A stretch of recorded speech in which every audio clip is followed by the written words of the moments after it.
I overheard my girlfriend laughing on the phone. "He's going to propose this weekend," she said.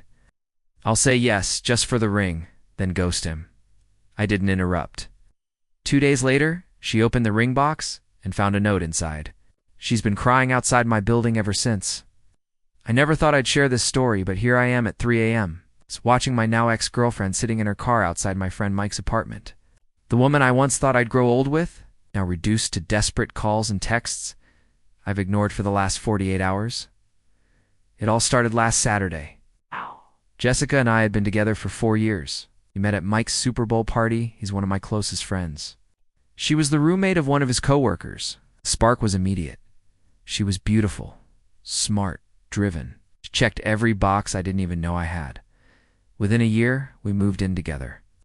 I adopted a German Shepherd Diesel right before we got the apartment. Technically, he's mine, but we raised him together. We built what I thought was a real life, a solid, growing partnership. I've been planning the proposal for months. Bought a stunning 2.5-carat diamond ring, 3-month salary. Booked a reservation at Callaway's, the fancy steakhouse downtown where we'd celebrated our first anniversary.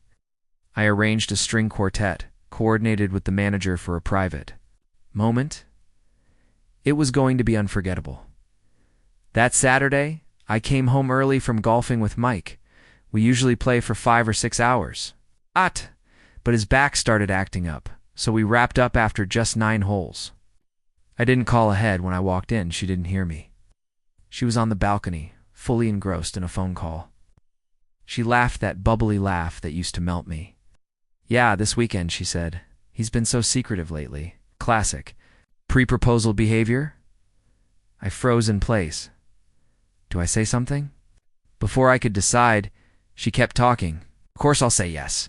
She chuckled again, colder this time. "Have you seen the rock his sister wears?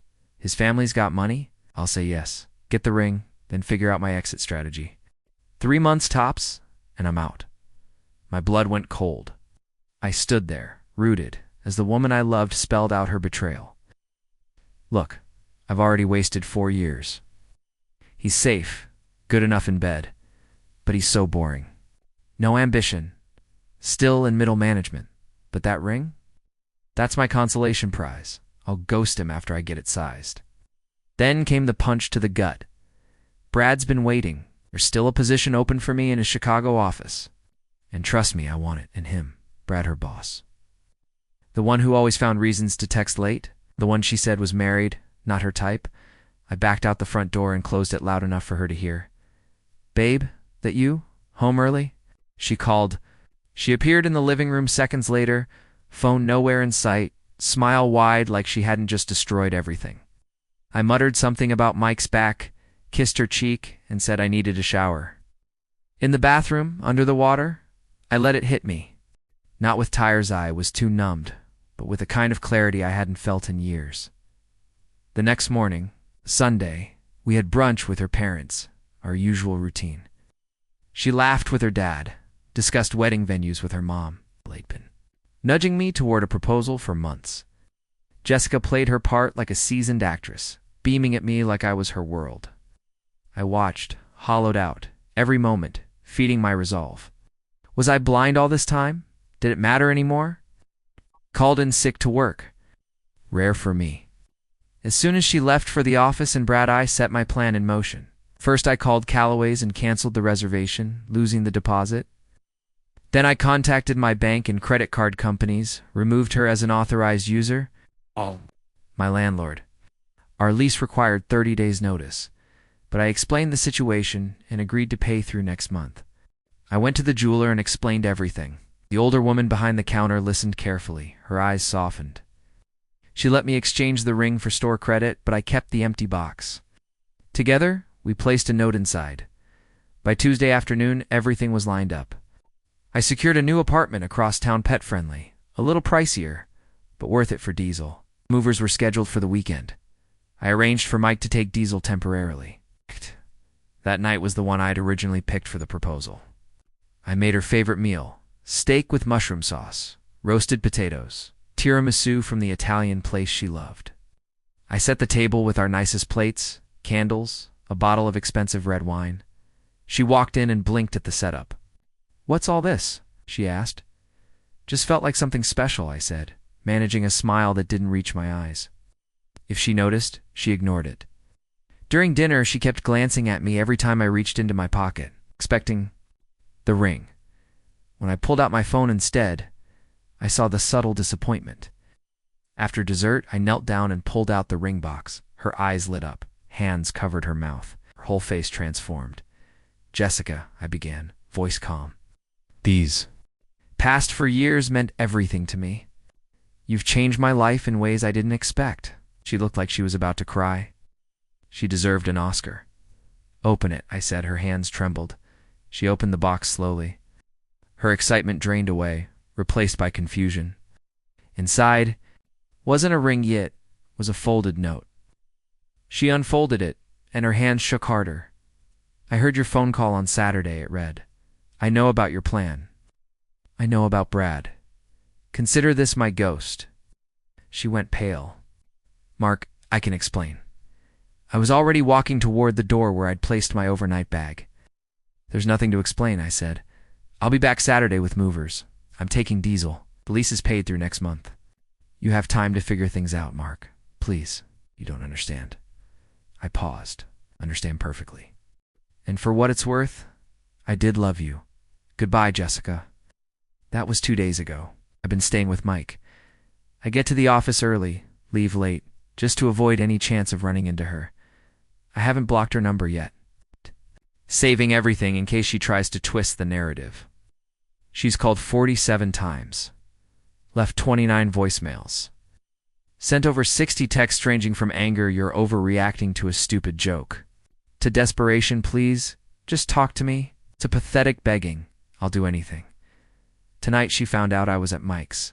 Shannon, his girlfriend, answered the door and said I wasn't available. I hid in the guest room. 20 minutes later, a friend texted Mike. Jessica was sitting in her car outside the building crying. A part of me feels pity. A larger part feels nothing. The irony.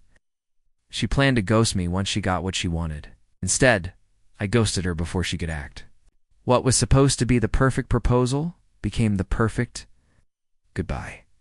It's 3:26 a.m. Her car's still outside. My phone just lit up with text number 71. "I'm not leaving until you talk to me. I've silenced notifications. Tomorrow, I have a therapy appointment. Next week, I start a management program my boss has been recommending. Jessica always said it was a waste of time. Now every decision I make is mine. And despite the pain, it feels like freedom." Update. It's been 2 weeks. I didn't expect this story to blow up the way it did, but I appreciate the support from this community. To answer some of your questions, yes, I exchanged the ring for store credit. I'm getting myself a quality watch, something I've always wanted but never justified buying. For once, I'm treating myself. No, I haven't taken Jessica back. I won't.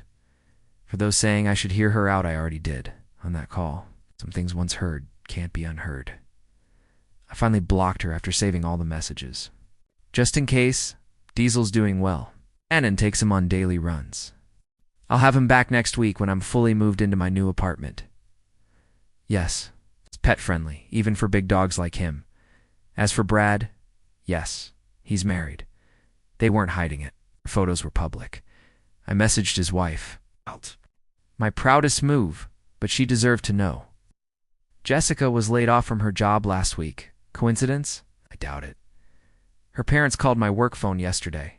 Clever, they knew I wouldn't have blocked that number. Jessica fed them a different version of the story. When I calmly told them what really happened, her mom cried. Her dad went silent. That conversation hurt more than anything else. Always treated me well. To those saying I dodged a bullet, you're right, but it still feels like I took some shrapnel. Moving forward, one step at a time. Therapy's helping. The management program starts next week. I've reconnected with friends. One comment stuck with me. The best revenge is living well. I'm starting to believe it. I might not have the life I thought I was building. The one I'm creating? It's starting to feel pretty good. Final note, yes, this blew up. Thank you for the awards and kind words. No, I didn't record anything. Even in this age of oversharing, some things deserve to stay private. One last update. It's been a month. Diesel and I are settled. I passed the first part of the management course with flying colors. I've even started rock climbing, something I'd always wanted to try, but Jessica thought was too risky.